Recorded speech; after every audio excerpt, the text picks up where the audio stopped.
Un criminale mai assicurato alla giustizia, un uomo la cui vita è stata rovinata con accuse rivelatesi infondate e adesso un nuovo passaggio per cercare di risarcire quell'uomo per il danno che ha subito.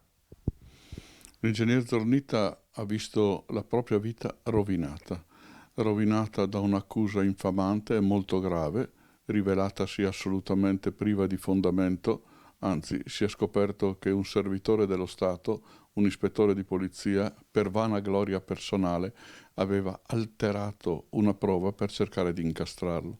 Se non avessimo scoperto quello che abbiamo scoperto, l'ingegner Zornita sarebbe da tempo in carcere e ci resterebbe per tanto altro tempo. Tra fine anni 90 e primi del 2000, tra Veneto e Friuli, vennero disseminate 34 piccole bombe, il cui autore venne definito dai media una bomber. I mini ordigni venivano lasciati per strada, sulle spiagge, nelle chiese, nelle piazze, nei cimiteri, nei supermercati. Erano congegni ben camuffati dentro oggetti di uso comune per esplodere in mano a chi li toccava. Negli attentati compiuti dal criminale purtroppo mai individuato e per i Ha quali si avuto il cercò suo di esito. incastrare Zornitta, Certo. molte persone subirono anche gravi invalidità permanenti e tra loro anche diversi bambini. Ovviamente tutto questo ha determinato un danno.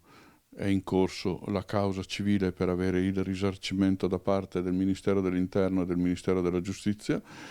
Il giudice di primo grado, il Tribunale Civile di Venezia, ha dato un suo responso. Questo responso è stato ritenuto esagerato da parte dell'Avvocatura dello Stato ed è stato ritenuto insufficiente da me e dall'ingegner Zornita.